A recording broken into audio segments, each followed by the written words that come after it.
Boa noite, seja muito bem-vindo. Estamos começando mais um devocional, mais uma quarta-feira, onde juntos nós podemos aprender um pouco mais sobre a palavra de Deus e relembrar algumas coisas tão importantes que por vezes nós esquecemos.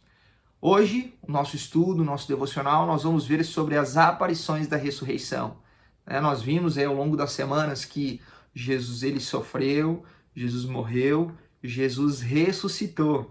E hoje a gente vai ver então esses momentos em que Jesus aparece para as pessoas.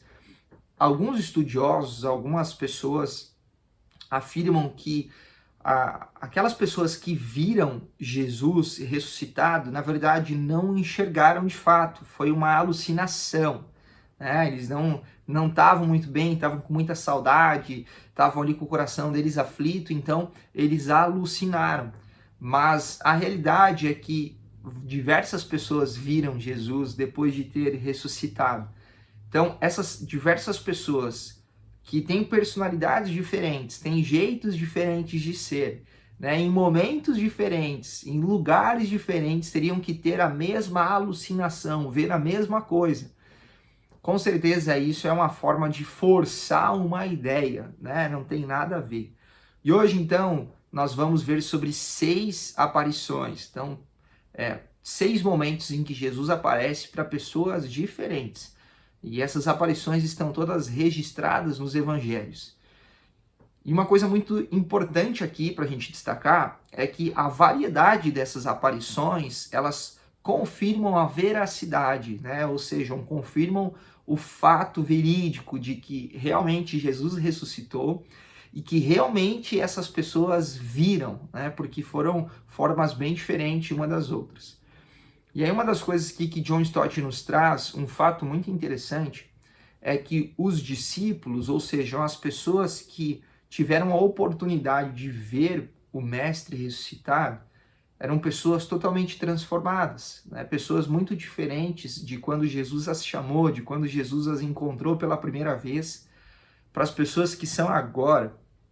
E aí ele diz que somente a ressurreição poderia transformar dúvida em fé, covardia em coragem e tristeza em alegria. Então, mostrando mais uma vez o quão verídico é esse fato da ressurreição.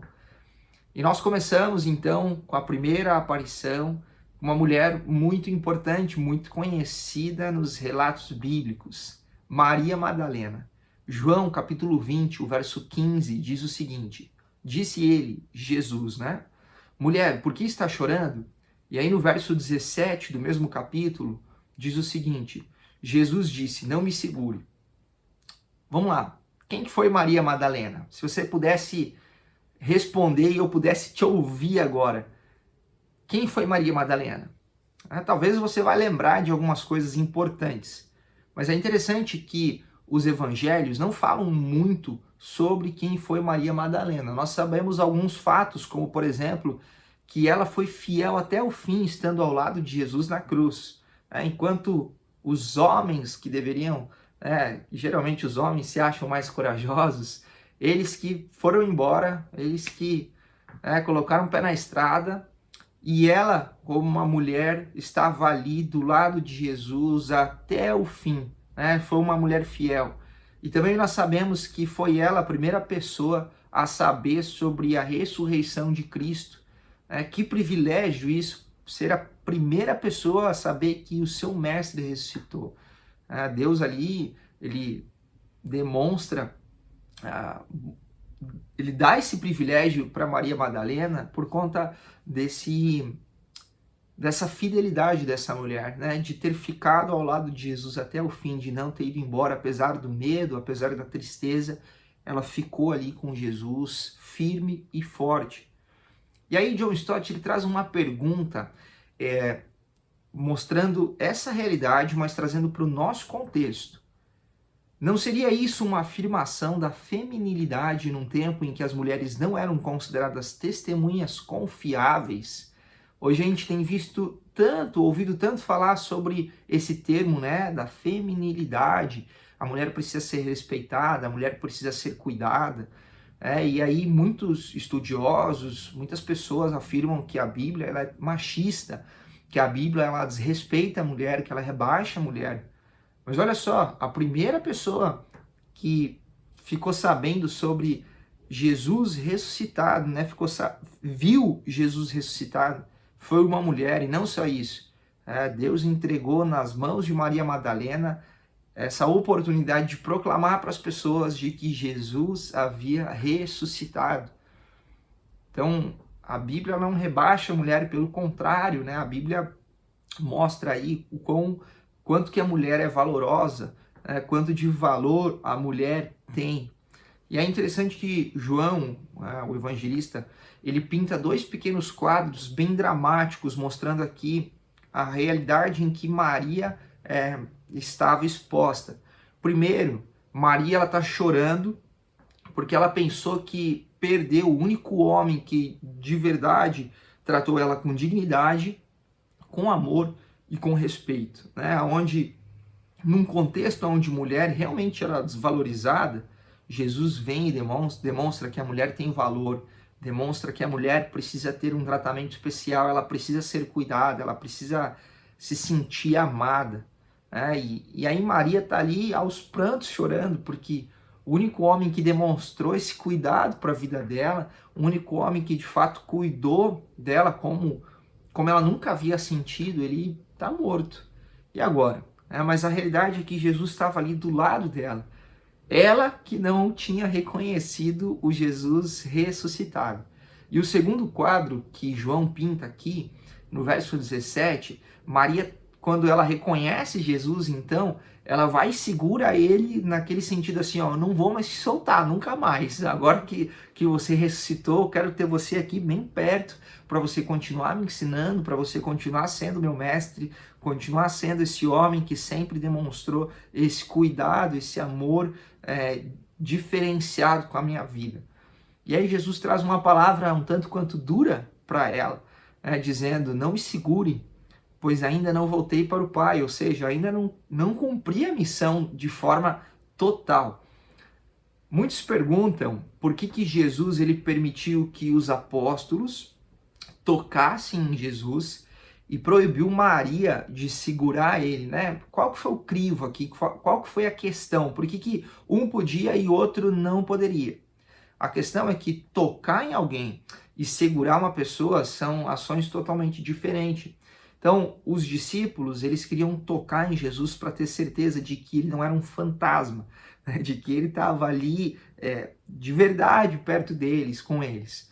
Maria, por outro lado, ela é bem aquele sentimento assim de que eu não quero soltar. Agora que você voltou, você é meu para sempre, né? Mas Jesus ele estava prestes a subir aos céus e isso implicaria num novo relacionamento. Com certeza não foi fácil para Maria. Por um lado, ela estava muito feliz porque o mestre havia ressuscitado. Aquela tristeza, aquele sentimento ruim foi embora. Mas, por outro lado, ela precisava entender que agora as coisas não iam continuar sendo como eram antes. Eles não iriam andar com Jesus lado a lado ali, tendo alguma dúvida, chegando e perguntando direto para Jesus. Agora, Jesus iria subir aos céus, iria mandar o Espírito Santo, mas era tudo novo. Então, com certeza não foi fácil, foi muito bom, mas deve ter sido um momento um tanto quanto confuso, conseguir entender tudo que estava acontecendo, tudo que envolvia a ressurreição e a subida aos céus do Mestre tão querido. A segunda aparição que John Stott nos traz, ela não é conhecida por conta do nome dos discípulos para quem Jesus apareceu, mas sim na localização onde eles estavam, no caminho que eles estavam. Você já deve saber, é o caminho de Emaús. Lucas, capítulo 24, verso 35, diz o seguinte: Então, os dois contaram o que tinha acontecido no caminho, e como Jesus fora reconhecido por eles quando partia o pão. Emaús era um vilarejo localizado a 12, 13 quilômetros a noroeste de Jerusalém. Então, no domingo à tarde, isso é importante, domingo à tarde, foi depois da EBD, da escola bíblica, e depois também do culto. Então, os dois discípulos estavam indo para casa, E um deles é identificado como Cleopas e outro provavelmente era sua esposa, né? Então um casal aí. E enquanto eles caminhavam e estavam falando sobre os eventos impressionantes que haviam ocorrido em Jerusalém naqueles dias, Jesus chega junto com eles. E é interessante que eles não reconhecem Jesus. E Jesus pergunta ali, entra na conversa sobre o que eles estavam conversando, e eles, né, ficam impressionados. Como assim? Eles não tinham reconhecido que era Jesus, né? Então, simplesmente um homem chegou e esse homem pergunta o que eles estavam conversando. E como assim você não sabe, né? O grande evento, você não está vendo as redes sociais, né? Você não ouviu na rádio, você não está vendo o que está acontecendo. E é interessante que eles caminham, né? Eles chegam até determinado local, e só então depois que eles reconhecem que esse homem que estava ali junto com eles era Jesus. E a pergunta é, o que aconteceu? Né? O que fez a diferença para que esses homens, caminhando com Jesus, não tivessem reconhecido e só lá na frente, em determinado momento, é que reconheceram? Será que eles, quando estavam juntos, pararam de caminhar e eles viram as cicatrizes nas mãos? Ou será que Jesus falou de alguma forma diferente que acionou, deu um clique na memória deles? Poxa, é a voz de Jesus, é Jesus que está aqui. Bom, John Stott nos mostra que Lucas, o evangelista, ele traz 4 verbos, 4 ações, que provavelmente foi aquilo que deu o start na mentalidade, na mente desses 2 discípulos, né? Quando a moeda cai ali, agora eu lembrei, é Jesus que está aqui. Mas quais são essas 4 ações? Primeiro, Jesus tomou o pão, deu graças, o partiu e deu a eles. Depois dessa sequência, depois dessa linha de ações, né, desses verbos, é que a palavra de Deus nos diz: então seus olhos foram abertos e eles o reconheceram. É muito legal ver como Jesus ele apareceu e se mostrou de formas diferentes para as pessoas, né, para os seus discípulos. Isso demonstra mais uma vez, confirma mais uma vez a veracidade dos fatos. A gente só viu 2 por enquanto, mas seria muita coincidência, assim, teria que forçar muito texto para dizer que Maria Madalena teve alucinação, e depois esses 2 discípulos tiveram a mesma alucinação em momentos diferentes, em lugares diferentes. E aí John Stott, ele diz que muitos cristãos têm testificado uma experiência semelhante a essa. Bom, você deve conhecer, já deve ter ouvido falar sobre John Wesley, mas hoje eu quero falar sobre esse exemplo que John Stott traz, é sobre a mãe de John Wesley, a Susana, que certo dia, tendo ouvido as palavras da Santa Ceia, ela confessou: essas palavras tocaram meu coração, e eu tive certeza de que Deus, em nome de Cristo, havia perdoado todos os meus pecados. Então, Jesus ele aparece da forma como ele quer, ele se demonstra da forma como ele quer, e pessoas têm as suas vidas transformadas, têm as suas vidas impactadas conforme a vontade dele. E isso não é nenhuma alucinação, isso é um fato verídico.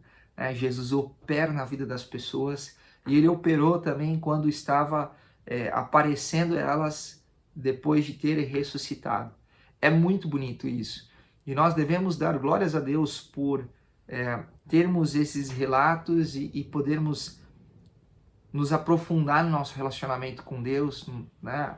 E adorar Jesus Cristo por esses relatos tão impressionantes e tão bonitos.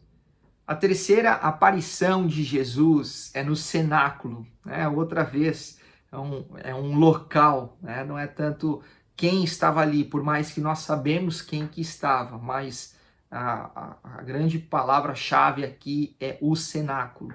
João capítulo 20, o verso 19 e o verso 21 diz o seguinte: Jesus entrou, pôs-se no meio deles e disse: paz seja com vocês. E o verso 21: assim como o Pai me enviou, eu os envio. A versão de João, do Evangelho de João para a grande comissão, ela está permeada em 4 expressões curtas e incisivas que Jesus proferiu aos discípulos. Então olha só, a primeira expressão: Jesus lhes deu uma garantia de paz. Na primeira noite da Páscoa, né, nós sabemos que os apóstolos eles estavam ali reunidos, a portas fechadas, morrendo de medo. E de repente, num estalar de dedos também, né, num piscar de olhos, Jesus, ele brota no meio da galera ali, no meio dos apóstolos. E como assim? Como é que Jesus entrou aqui? Será que ele tinha uma cópia da chave? Será que ele atravessou a parede? E isso não interessa, né? Porque Jesus é poderoso para fazer muito mais do que isso. Mas a questão é que Jesus veio, se colocou no meio deles, no momento onde eles estavam aflitos, no momento onde eles estavam com medo, e ele não apenas apareceu, mas ele também ministrou paz às mentes e às consciências atribuladas, né? Por quê? Porque provavelmente essa galera estava chorando ali, estava muito chateada com eles mesmos por terem fugido, por terem deixado Jesus sozinho. E Jesus chega ali, aparece para eles e traz paz ao coração e à mente desses discípulos, desses apóstolos.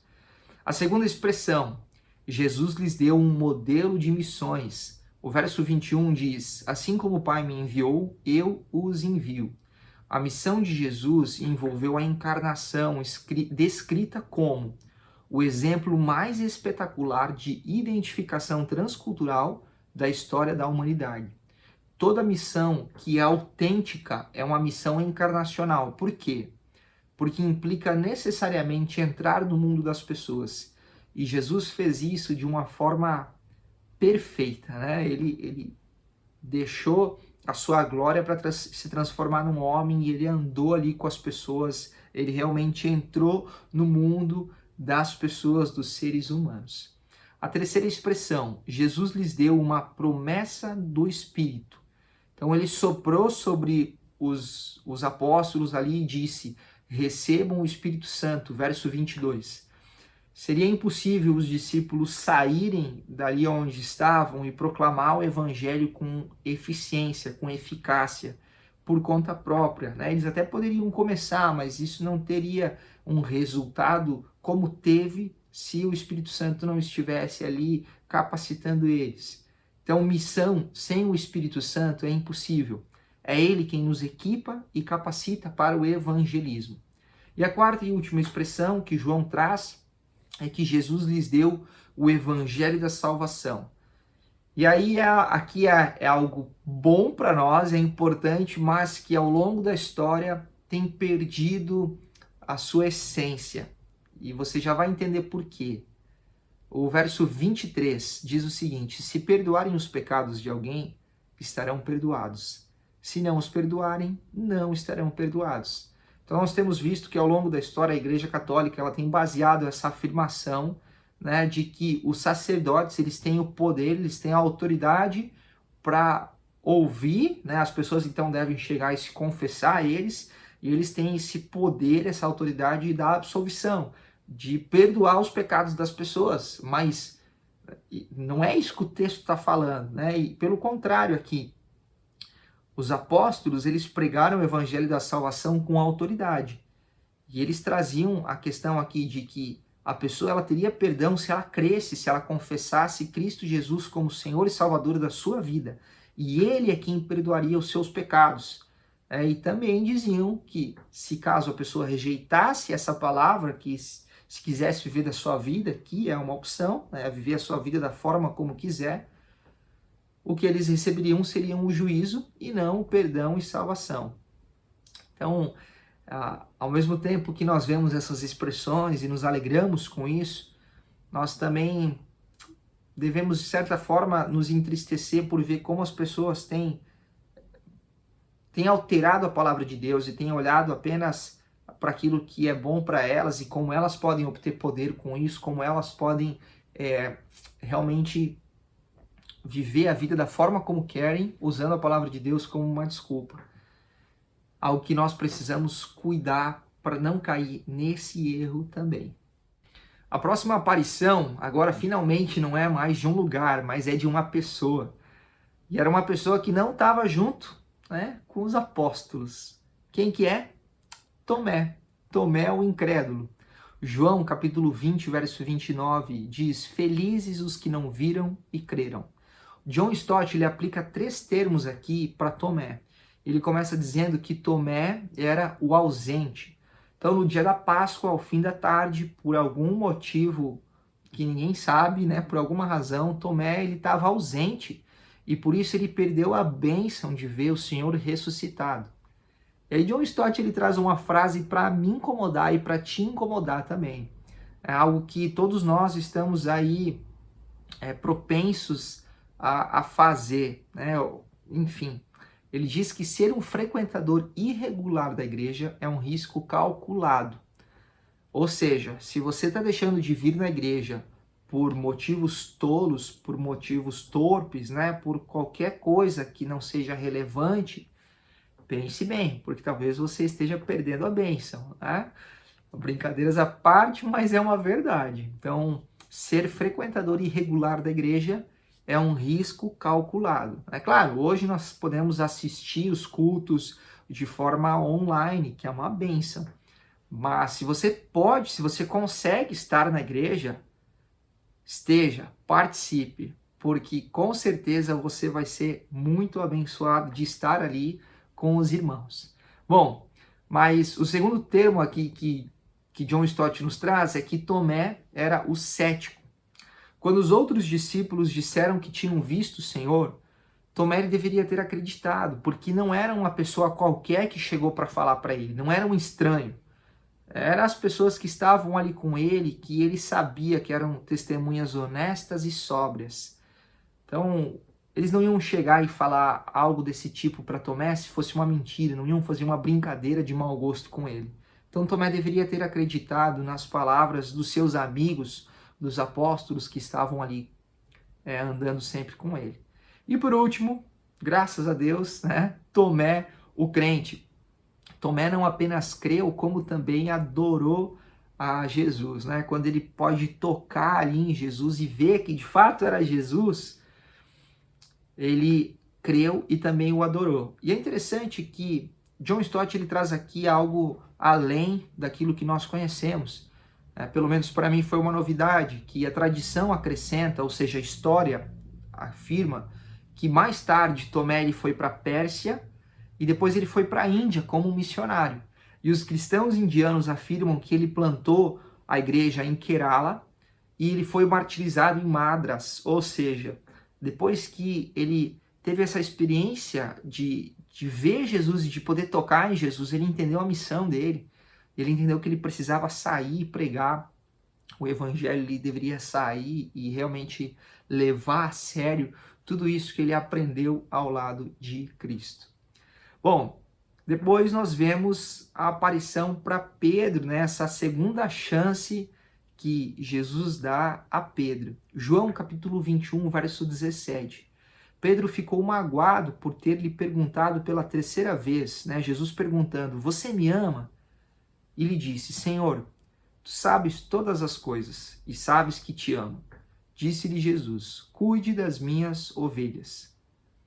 Algumas perguntas aqui para que eu e você, a gente possa pensar, a gente possa meditar. É possível que aqueles que se desviaram sejam restaurados? Ou aqueles que negaram a Cristo recebam outra chance? O que deveria ser feito com os caídos? São perguntas que afligem a igreja até hoje, mas afligiram de forma especial a igreja primitiva. E aí, algo muito triste é que a igreja, no decorrer da história, ela tem tido a tendência de oscilar entre dois extremos. O extremo da complacência, que é nunca disciplinar ninguém. As pessoas elas devem aprender em amor, então a gente não pode disciplinar ninguém. Mas a disciplina é bíblica. Nós vemos como Deus disciplina os seus filhos, né? Como ele faz isso porque os ama. Mas também tem a outra extrema, que é a severidade, extrema severidade, onde a igreja, as pessoas recusam restauração, até mesmo para quem se arrepende. Então a pessoa está ali arrependida, ela quer mudar, mas não, aqui na nossa igreja você não pode mais participar, você pecou e você tem que ir embora. Aqui você não tem mais chance. E aí quando nós olhamos para a maneira como Jesus tratou Pedro, né? Pedro que negou ele 3 vezes, nós vemos aqui uma lição muito importante sobre restauração. Jesus não apenas escolheu as palavras certas, como ele também escolheu o contexto ideal para que essa restauração acontecesse. Não foi em qualquer lugar, foi na vizinhança familiar da Galileia. Então, nós sabemos, Pedro ele nega Jesus 3 vezes, e Jesus faz a mesma pergunta para Pedro 3 vezes, né? Você me ama? E a pergunta aqui, ela não foi sobre o passado, mas ela foi sobre o presente. Não foi sobre palavras ou obras, mas foi sobre a atitude do coração de Pedro. E aí uma frase importante para mim e para a sua vida.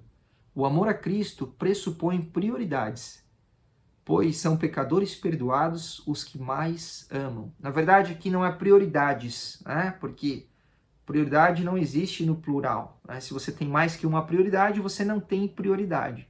Então, reformulando, o amor a Cristo pressupõe prioridade, pois são pecadores perdoados os que mais amam. Jesus ele não apenas restaurou Pedro no favor de Deus, como também ele renomeou Pedro para o serviço no Senhor. Nós precisamos repensar como igreja, e não digo só como IBASP, mas como igreja universal, né? Como igreja, como corpo de Cristo, como nós temos tratado essa questão da restauração. Por vezes a gente vê igrejas que não restauram ninguém, que não disciplinam ninguém, que vai tudo no amor, né? Sempre no amor. Mas também a gente vê igreja que não dá outra chance para ninguém. Então você errou, você está fora. A gente precisa tomar muito cuidado com esses dois extremos. Nós precisamos encontrar o equilíbrio, e esse equilíbrio nós encontramos na pessoa de Jesus Cristo, e nós devemos realmente aprender, assim como aprender com Jesus, como restaurar as pessoas, como ser uma igreja restauradora. E Deus ele deseja realmente que pessoas tenham uma segunda chance, que pessoas se acheguem a Ele novamente. E nós, igreja, devemos ser o instrumento que Deus usa para restaurar pessoas. Para finalizar, nós saímos um pouco dos evangelhos e nós vamos para as cartas de Paulo, né? O resumo de Paulo das aparições da ressurreição. 1 Coríntios, capítulo 15, verso 3 e o verso 5, ao verso 5, diz o seguinte: pois o que primeiramente lhe transmiti foi o que recebi, que Cristo morreu pelos nossos pecados, segundo as Escrituras. Foi sepultado e ressuscitou no 3º dia, segundo as Escrituras. E apareceu a Pedro e depois aos 12. Bom, Paulo ele identifica que o evangelho que foi pregado pelos apóstolos também é o mesmo evangelho que foi recebido pelos coríntios. E esse evangelho diz respeito às verdades da morte e da ressurreição de Cristo. E aí ele vai trazer aqui que essas verdades, elas são centrais, históricas, físicas e bíblicas. Então nós vamos entender um pouco o que são cada um desses termos. Primeiro falando a respeito de que essas verdades são verdades centrais. As demais verdades de Jesus, como o nascimento virginal, o seu nascimento virginal, a vida sem pecado, as obras poderosas, suas obras poderosas, a ascensão gloriosa, o reino contínuo, a vinda vindoura, são verdades muito importantes. Mas a morte e a ressurreição de Cristo são de primeira importância, ou seja, são verdades centrais. Segundo o termo aqui é que essas verdades são verdades históricas. Por quê? Não são mitos. São eventos históricos verificáveis que podem ser apontados com precisão no calendário, conforme indicado pela reveladora expressão no 3º dia. Ou seja, não é um mito, não é um conto de fadas, aconteceu, é algo verídico. E os fatos comprovam isso, os fatos históricos. O terceiro termo aqui é que essas verdades são verdades físicas. Por quê?